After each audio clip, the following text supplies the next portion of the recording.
फिल्मी अविनाश की जुबान से आप सुन रहे हैं द कॉन्ट्रैक्ट मूवी का एक्सप्लेनेशन। तो मूवी की शुरुआत में हमको एक ग्रेवयार्ड दिखाया जाता है जहां पर फ्रैंक जाके एक लेटर को लेता है और उसको पढ़ के वहां से चला जाता है।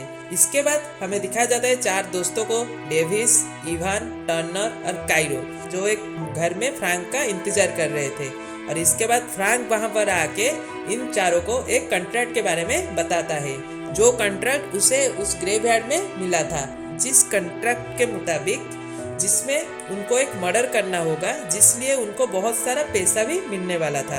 आपको जानकारी के लिए बता दूं, फ्रैंक, डेविस, इवान, टर्नर और काइरो, ये पांचों एक एक्स मिलिट्री पर्सन थे और ये कॉन्ट्रैक्ट ले रहे थे और कुछ बड़े बड़े हस्तियों को मर्डर कर रहे थे। इसके लिए उनको सैलरी भी मिलता था। इसके बाद फ्रैंक फोन में एक लड़की से बात कर रहा था, जिसमें वो लड़की फ्रैंक को ऑर्डर दे रही थी, जिसमें हमको पता चलता है कि ये पांचों को बहुत ही ऊपर से कॉन्ट्रैक्ट मिलता है। इसके बाद वाले सीन में डेविस और फ्रैंक मिलकर लेड हायमंड जूनियर को एक्सीडेंट करके मार देते हैं, जो वाशिंगटन के एक नामी दामी बिजनेसमैन लेड हायमंड सीनियर का बेटा था। इसके बाद फ्रैंक का एक गाड़ी का एक्सीडेंट भी हो जाता है, जिसमें वो बहुत इंजर्ड हो जाता है और उसका जब हॉस्पिटल में भर्ती किया जाता है तो उसके पास एक गन मिलता है, जिसके बाद पुलिस उसके बारे में छानबीन करके जान पाता है कि ये फ्रैंक है, जिसको पुलिस बहुत दिनों से ढूंढ रहा था। जब फ्रैंक का होश आता है तो वो अपने आप को बेड में हथकड़ी से बंधा हुआ पाता है और उसके सामने पुलिस को देखकर वो भी सरेंडर कर देता है। इसके बाद हमें फिल्म का हीरो रे को दिखाया जाता है, जो एक स्कूल में बेसबॉल कोच का काम कर रहा था। इसके बाद हमें रे का बेटा क्रिस को दिखाया जाता है, जिसको कुछ इधर उधर काम करते हुए पुलिस पकड़ के रखा था। रे क्रिस को पुलिस से छुड़ा के घर को ले आता है और यहाँ पर हमें जान पाते हैं कि रे की पत्नी की मौत हो गई है और वो अकेले ही क्रिस को परवरिश कर रहा था। पर क्रिस और रे के बीच में बिल्कुल भी नहीं पड़ता था।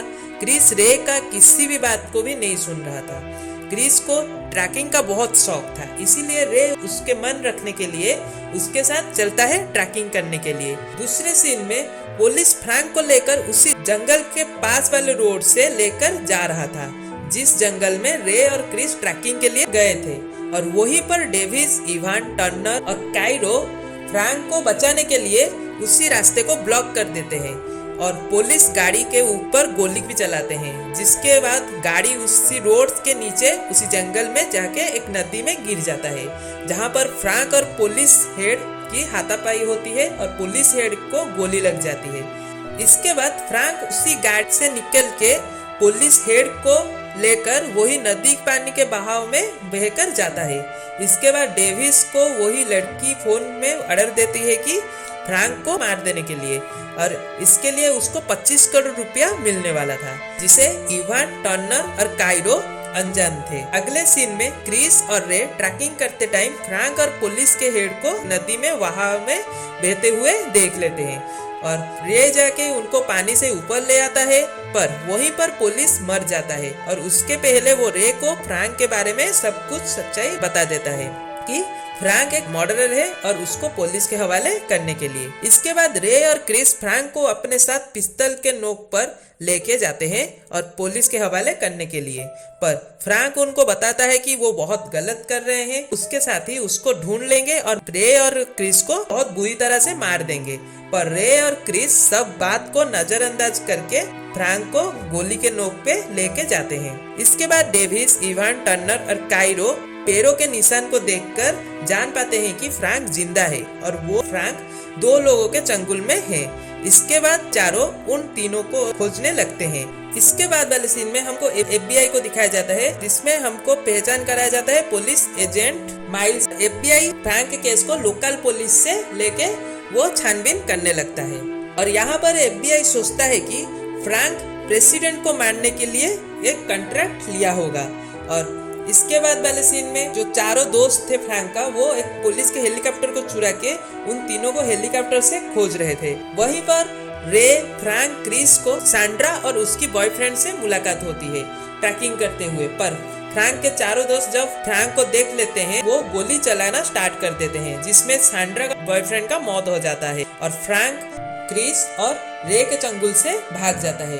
जब इवान फ्रैंक को लेने के लिए हेलीकॉप्टर से उतरता है तो रे के साथ एक हाथापाई में इवान मर जाता है और रे इवान से बंदूक लेकर हेलीकॉप्टर के ऊपर अंधाधुंध गोली बरसात करता है और फ्रैंक को फिर से पकड़ लेता है और रे, फ्रैंक, सैंड्रा उसे एक घर में लेके आते हैं। पर डेविड्स, टर्नर और राय को उनको ढूंढ लेते हैं और मारामारी में रे राय को और सैंड्रा टर्नर को मार देता है। डेविस जब फ्रैंक को मारने के लिए जाता है वो चूक जाता है और फ्रैंक क्रिस को लेकर फरार हो जाता है। इसके बाद पुलिस रे और सैंड्रा को उद्धार करके ले आते हैं और यहाँ पर हमें विलियन का पता चलता है जो FBI इंस्पेक्टर माइल्स थी और वो फिर से डेविस को कॉल करके फ्रैंक को मारने के लिए बोलता है। पर जब रे एक न्यूज में हैमर सीनियर के बारे में सुनता है तो वो पुलिस को कॉल करके बताता है कि फ्रैंक प्रेसिडेंट को नहीं बल्कि हैमर सीनियर को मारने का कॉन्ट्रैक्ट लिया है। पर पुलिस उसके बाद में भरोसा नहीं करता है।